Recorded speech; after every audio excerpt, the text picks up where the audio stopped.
There is a town, less than an hour from central London, that simply ceased to exist. No flood, no disaster. The people just left.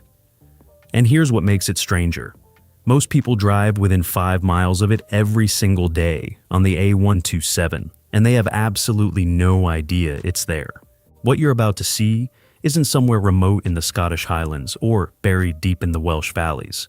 Every single place in this video is within an hour and a half of the center of one of the most populated cities on the planet.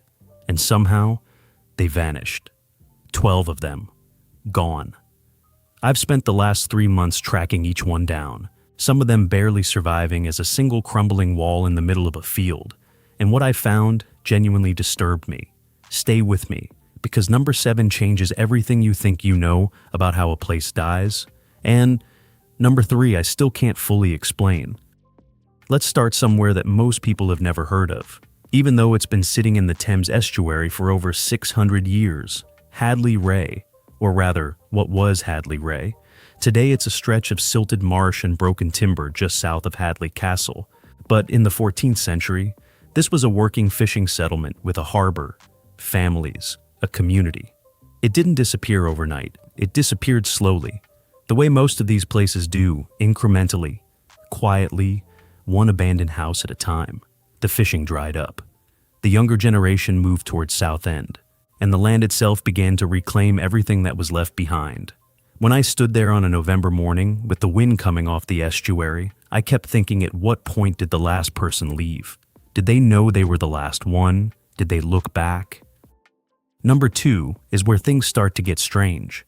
Beaumont Cameos on the North Essex coast sounds like somewhere a Victorian novelist invented.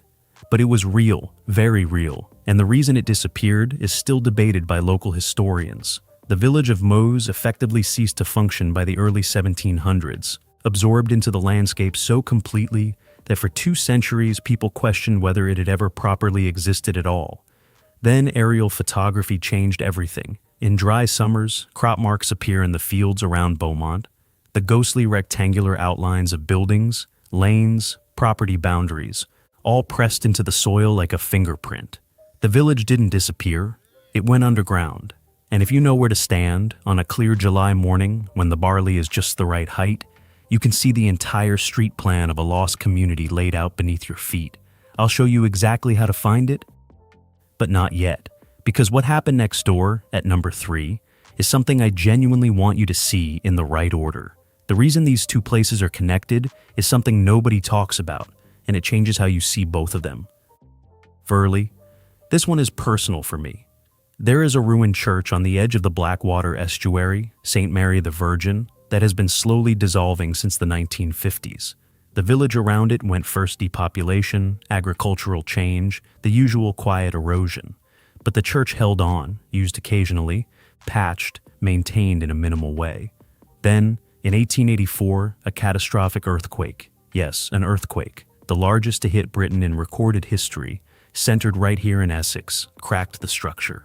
It never properly recovered. The congregation dwindled, the roof came off, and now what you have is 4 walls open to the sky, with gravestones that are so weathered you can't read a single name.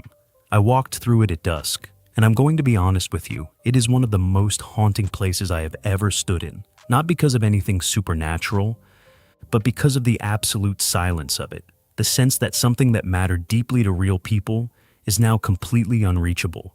That's what a ghost town actually is. It's not emptiness, it's the echo of everything that used to fill it. Here's something the history books don't often mention. Essex has the highest concentration of deserted medieval villages in the entire east of England. Not Yorkshire, not Lincolnshire, Essex, the county that most people associate with only the M25, Lakeside, and Towie, has more completely vanished communities per square mile than almost anywhere else in England. And the reason why comes down to 3 forces that hit Essex harder than almost any other county: the Black Death, which wiped out entire parishes in the 1340s. Coastal erosion and flooding, which simply swallowed settlements along the estuarine edges. And the enclosures, when landowners converted common farmland to sheep pasture and the people who worked it had nowhere left to go. Essex didn't just lose towns by accident. It lost them systematically. Which is exactly why number 7, when we get there, is so extraordinary because it didn't happen gradually at all. Clopton near Wigborough, or rather the place that records show should be near Wigborough, because Clopton itself is almost entirely theoretical at this point.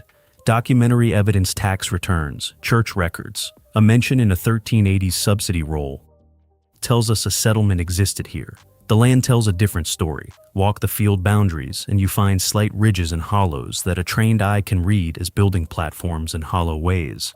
But it is so subtle, so absorbed back into the agricultural landscape, that you could walk across it 100 times and never know. What I find remarkable about Clopton isn't what's visible, it's what isn't.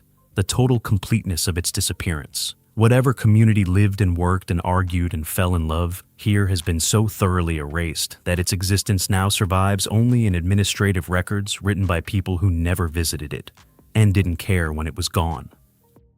Number 7. Eastness. And I need you to understand something before I tell you about this place. This is not a slow erosion story. This is not a village that gradually emptied over 3 generations. Eastness, a settlement on the Dengie Peninsula on the Essex coast, was functioning, documented, and inhabited at the end of the 16th century. Within 50 years, it was completely gone. Not abandoned, gone. The land on which it stood is now underwater. The North Sea came for it not as a slow tide, but as a series of catastrophic storm surges in the early 1600s that overwhelmed the sea defenses Essex had relied on for centuries. And Eastness simply ceased to exist as a physical location. There is no ruin to visit. There is no field with crop marks. There is no surviving wall. There is only the water. On a clear day, locals say, you can sometimes see what look like timber structures at very low tide. I went at spring tide in October. I stood at the edge of the water and looked out. I can't tell you for certain what I saw, but I can tell you I stayed for a long time. Layer Marney, Peldon, Aberton. These 3 sit so close together in mid-Essex that their stories blur into one long, slow withdrawal from the map. Layer Marney is famous now only for its Tudor Tower, one of the tallest gatehouse towers in England, a monument to a family that poured everything into a house they never finished, a dynasty that died out before the roof went on, leaving behind this extraordinary, slightly absurd column of brick that stands in the middle of farmland like an architectural orphan. The village that surrounded the original manor, gone before the tower was finished. Peldon shrank to a fraction of its medieval footprint, and the part that remains is so quiet that when I drove through it at midday on a Tuesday, there wasn't a single person visible on the street. Aberton is now mostly reservoir land, compulsorily purchased and flooded in the 1930s to supply water to Colchester. The homes and field boundaries buried under millions of gallons of water that today is one of the most important wildfowl reserves in Britain, progress drowning the past. Literally. We're nearly there, and the last place on this list is the one I almost didn't include because part of me wasn't sure I wanted people to know about it. Number 12 is a hamlet called Thundersley Old Village. Not Thundersley, the modern commuter settlement near Benfleet, but the original agricultural cluster that predates it by 800 years, now tucked behind a housing estate, accessible by a footpath that most of the residents living 30 meters away don't know exists. There is a church, St. Peter's, that has stood on this spot since the 12th century, surrounded by a churchyard that is still technically active, still maintained, still used for burials, and immediately behind it, nothing. The lanes that connected the original settlement are now garden fences. The farmsteads are bungalows. The entire social geography of a medieval community has been paved over, absorbed, and forgotten. Not through depopulation or flood or plague, but simply through being built around so efficiently that the original thing at the center of it all became invisible. That church sits in the middle of an ordinary Essex suburb, and almost none of the people living within walking distance of it know what was there before. That, to me, is the strangest kind of ghost town of all. Not the abandoned kind, the buried kind, the kind where life continued, just a completely different life, with no memory of what came before. Essex doesn't feel like a place full of secrets. That's exactly why it's full of them. Every county road, every footpath, cutting between fields, every church standing alone in a farmyard, all of it is sitting on top of something that used to be alive, and most of it nobody is looking for. If this video made you want to go and find one of these places yourself, I've put coordinates and visiting notes for all 12 in the description below, including the exact spot at Beaumont Cum Meuse, where the crop marks are most visible in summer. If you found this fascinating, there is a companion video I made on abandoned Kent 12 more ghost towns, this time with a discovery that stopped me in my tracks. It's up there now. And if you're new here, and this is the kind of thing you want, more of the subscribe button is right there, and I put out a new video on Forgotten Britain every single week. I'll see you in the next one.